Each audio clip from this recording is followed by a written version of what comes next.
Full of joy. Who asked that I question? don't know, who asked that question? You're just trying to get me to cry again.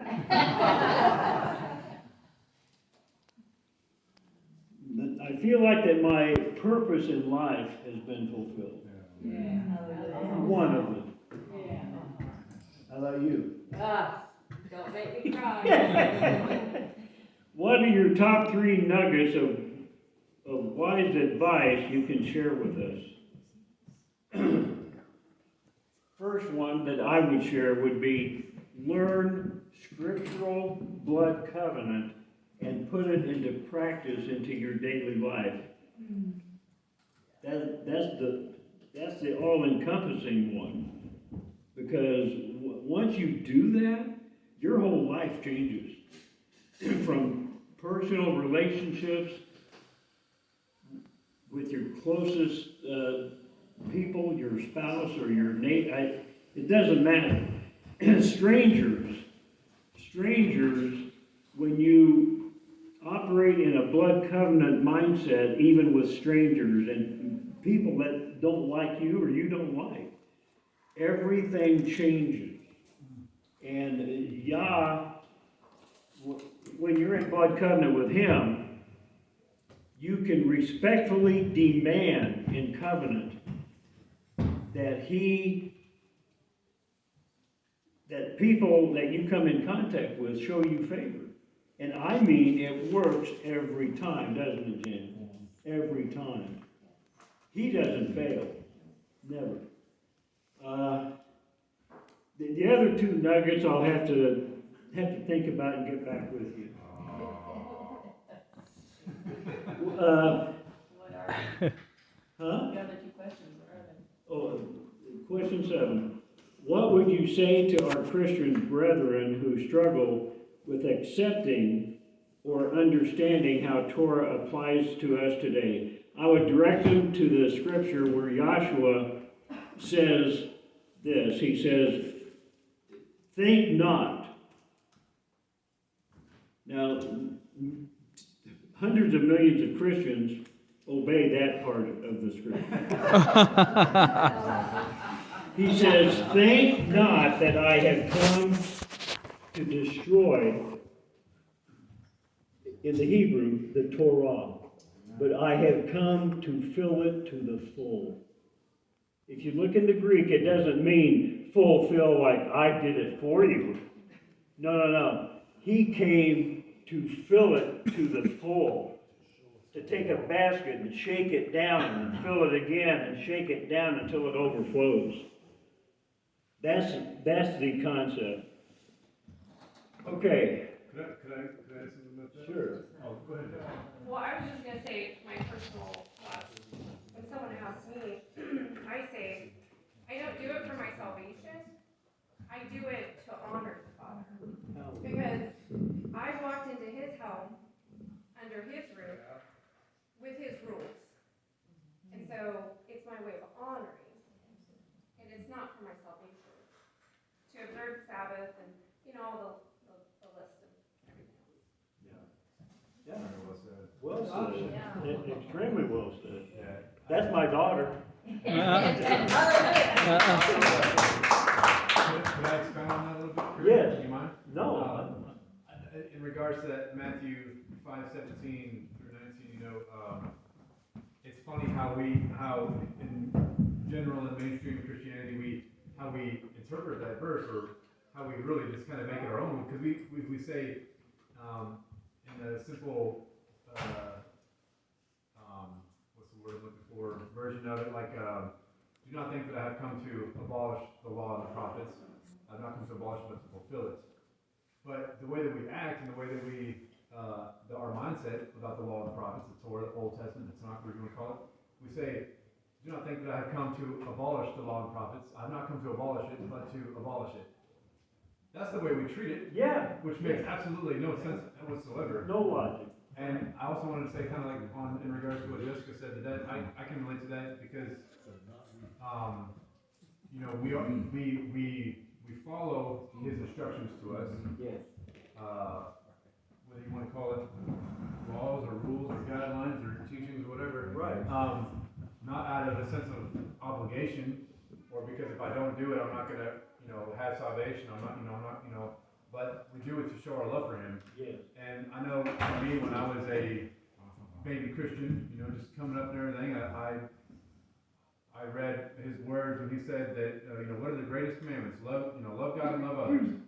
I thought, well, that's great, man. I can love God and I can love others in my own way, because it's so relative to say that, to love God and love others, just on face value, it's such a relative concept, because my idea of loving God and loving others may be totally different than your idea of loving God and loving others, or anybody else's idea of loving God and loving others. But then again, later on, and so elsewhere, Yeshua tells us that to love God is to obey His commandments. And so when I understood that, it just opened the light door. bulb. It's like, wow. Yeah. So that's how I love God, and I personally appreciate that, because for me, I appreciate having some structure and some accountability. Something to follow that's not wishy-washy. Right. It's clear and concise instructions of how we're to live our lives and what we're supposed to do And not do. and not do, exactly. And so, that really helped me to get past the legalism part of it, because Right. I think that's the snag that a lot of people catch on to whenever they're starting to come into Torah and this greater understanding. Yeah. That your comments right there reminded me of a feast that Jen and I went to. It was a Feast of Tabernacles probably 15, 20 years ago. And there was a newbie man there with his family. And by newbie, I mean they had just come out of nominal Christianity. And he struck up a conversation with me. Oh, all right. You don't have to, but you can. All right. It's there if you need it. I appreciate the offer. What was it? Oh, yeah. And he struck up a conversation with me about how we're not under the law anymore. He was carrying Christian baggage into this particular messianic group of, 1,000 people probably. And I said, so it's okay if we rob and steal and break the 10 Commandments? He said, yeah, he said, Jesus did that for, he obeyed all that for us. And I said, well, what time this afternoon can I come by and have some fun with your, I didn't put it that way. I was a little more graphic. What time this afternoon can I come by and visit your wife? His face got red. I mean, it got red. He looked at me, turned around, and walked off. So, see, depends on your perspective, right? All right. Well, what we have here. How long is it for? Here's a question down here. Yeah. Yeah, I was just gonna ask you if you could repeat the think not that I've come to destroy the Torah. But you said more like to sift it out. Can you say that again, because that was like a new concept in my brain, went, huh? And you're talking about filling it up. He did not come to destroy, but to fulfill it, to fill it up. Fulfill. Fulfill means to fill to the full. Fill to the full. Fill to the full. And then further than that, not just in the English, but look at the Greek word that is used there, and then go one step deeper and look at what the Hebrew word would have been that he would have spoken in Hebrew that was interpreted and translated into the Greek, and then again from the Greek into English. And then get a full picture of what he was saying. Thank you. Yeah. Could I just share a different translation of that, Craig, real quick? Yeah, go ahead.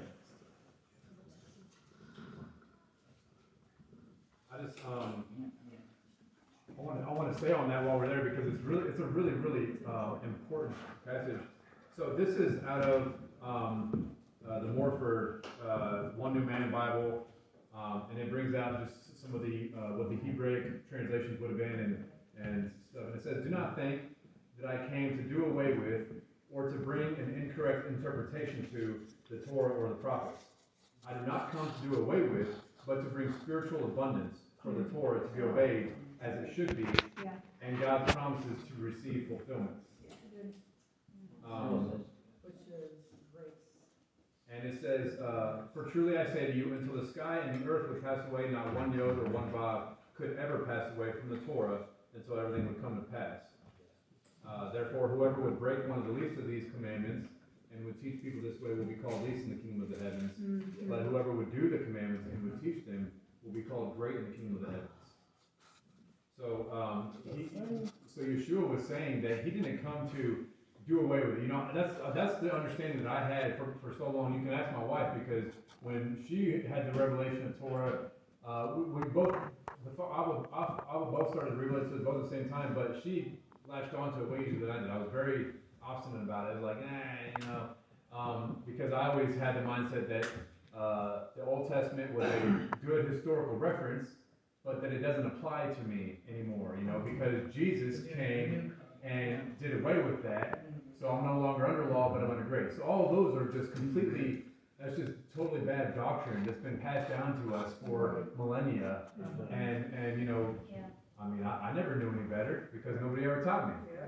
But you know, once we begin to learn these things and have somebody break it down for us and teach us, it becomes so clear and so obvious. And then especially when we apply the actual history of what took place in the first century, the first, you know, 3 centuries after the death of Yeshua, with the early church fathers and how it was Jewish believers scattered because of the persecution, and then ultimately the way was headed up by and kind of governed by Gentile believers who had no Hebraic background, no Hebraic foundation, so they didn't know all the Hebrew scriptures.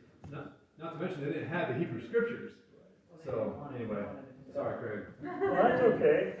I'm keeping time. All your stuff will be added at the end. Roger that. The time. So the spiritual abundance that's mentioned there, is that like, I've come to give you life and life more abundantly? As it talks about in Ephesians, that abundant life that allows you to, because my understanding of grace is God's enabling power in order for you to obey Him and fulfill the commandments, you know, and, I mean, they're there, you know, I mean, it's for like an unbeliever that needs some direction. Yeah. You know what I'm saying? I mean, I'm not lessen the value of those, like, you know, absolutely not, like thou shalt not murder, so let's stop abortion in this nation, okay? Amen. So, Oh, but it's the grace of God that Yeah. enables you to fulfill it automatically through love, by loving people. The new commandment, so the new commandment I give you, is that a different word then? The new commandment that I mean, I'm being honest here, so then, because I really want to understand. Because Jesus said, the new commandment that I give you, you know, is to love God and love your neighbor as yourself. So, Actually, that, he quoted Deuteronomy when he said, love Hallelujah. God and love your neighbor. What he said was, I give you a new commandment, Exactly. love others as I have loved you. okay, right, okay, so that, and he was quoting Deuteronomy. all right, very I'm weak in the gonna Old take Testament, I know control that. back of this situation. I just wanted to understand, that's all. You all can have your side conversations. I don't object to that, except do it after I'm finished. Okay, sorry. Please. Yeah. This is why, because I get sidetracked real easy, so, I need to focus here. Yeah. Sorry. All right, now, this represents, in Exodus 12, you can turn to it if you choose to. This represents what our ancient, forefathers were told to do. They were told to put the blood of the lamb, mistranslated basin,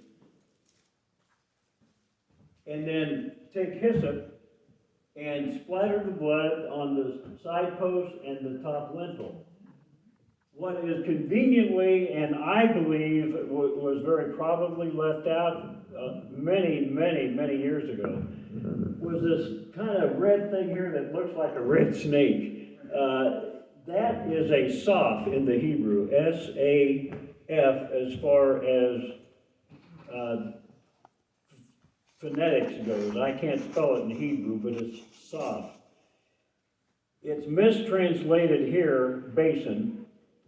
Everywhere else in the Tanakh, it's translated threshold, which is more accurate at least. What they would do, not just in ancient Israel, but also predating ancient Israel by centuries and 1 or 2 millennia even, what would be done here is the blood or a blood substitute of wine, the blood of the grape, would be poured into this indentation in the threshold, and there's a built-in trough that goes all the way across that. That represents the host of the house's wife. Wife is in the blood. So, when someone passes over a threshold, that is, most of us, at least me and everyone I've ever talked with, we've been taught Passover means the death angel passed over the houses of ancient Israel in a very impersonal situation. This whole process here, and you can confirm it secularly, not just in Scripture, but I can prove it singularly in Scripture or secularly and absolute positively with both. This is the meaning of the blood. This is an invitation to a new reigning sovereign that was used not just in this time period, but previous. A new reigning sovereign. Any household that did not have the blood like this, when the new king, sovereign, prince, or emissary of the new ruler came through town, whether it was small or large, any house, listen here, any house that did not have the blood meant they rejected that rulership. And guess what happened? The avenger of blood went in and killed. That was an ancient practice of many similar practices. All right, so what happened here is this whole thing is an invitation for the new ruler, the new king of the Israelites. Whatever entity you might believe that is, which that's another teaching, but whoever that entity is, he sees the blood, and there are 3 different things in Exodus 12, in the whole chapter. It says, I will pass over the door, I will pass over you, and I will pass over the house. 3 different things. All right, now, there are 2 words translated Passover in that chapter. One is Pasak, the other is Pesach. Very similar phonetically, and I'm probably not even saying it correctly in Hebrew, but they're similar, but they're not. One is a noun about, this is my Passover, his feast. Okay? That is Pesach. The other term, Pasak, that means to to hop or skip if you look at Strong's. And I had images of all the Strong's pages and all that stuff, but I don't want to take time to do that. If you have an interest, most of you have access to Strong's. All right, you can check out all this stuff that I'm sharing here to make sure I'm not off base. I'm not. But now, that secret, how do I say this? The definition for Pesach, the very first word in Strong's is pretermission. Pretermission. I saw that 15 years ago when I first got into the blood covenant stuff, but I never looked it up. I just, okay, I don't know what it means. 2 days ago, the first time in all this time that I looked it up, not just in our English dictionary, but I went a step further and I went to Black's Law Dictionary, because the English definition of pretermission sounded like a legal term. And I've got a background in law. So I said, well, I wonder what Black's Law Dictionary said, because Black's Law Dictionary, if you're in court in this country, that is the book that they go by, that the judge must go by, as far as a definition of words used in that court. It doesn't mean whatever the common usage is, like label, like a label on a bottle. That doesn't mean that in court. Label in court means a modification to a will, a codicil. That's real interesting, especially when you look at a 1040 form and it has this big word label in bold up here with no other words around it. Think about it. That's another subject too. All right, now, so what happens here is some of the blood covenant practices, I'm just going to briefly go through, because I'm literally trying to squeeze about 28 hours of teaching into 28 minutes, plus whatever he was talking about.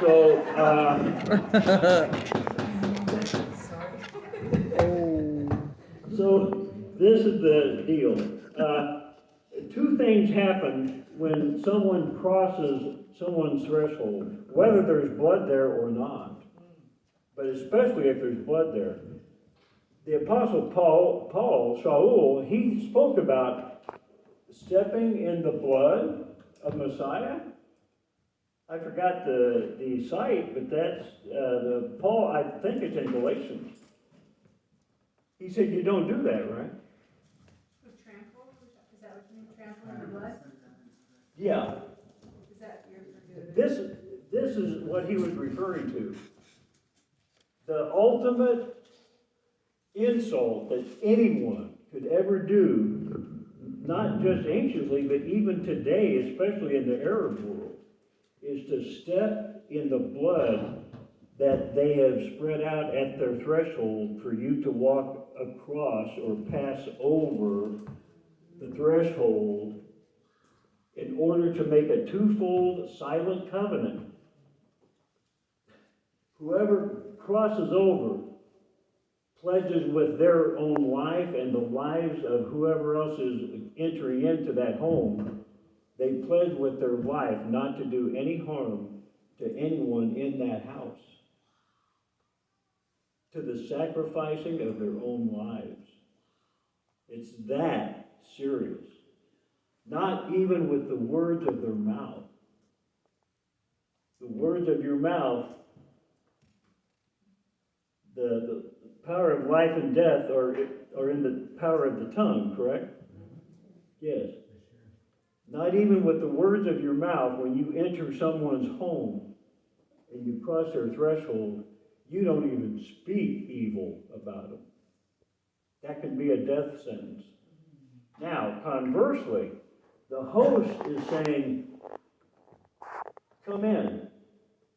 And you always put your best foot forward, which is your right foot. You never cross the threshold with your left foot first. That's been a custom as far back as I can research. So you always cross the threshold entering into someone's home with your right foot. And when you did that, the host is obligated. He's putting his life on the line that says several things to you, whether he says it or not, it doesn't matter. He'll give you hospitality. He will give you protection, even to his own hurt and sacrificing his own life. He'll protect you no matter what and give you hospitality that's off the charts. I call it Abrahamic hospitality. And that's, I know I've shared this, but that's what Lot did in Sodom when the two men, and he was at the gate of the city. And that's significant. The gate of the city is the same to the city as the saf or threshold is to a home or tent or tabernacle. The tabernacles had these, and they were typically made either out of silver or gold. In fact, there was a priestly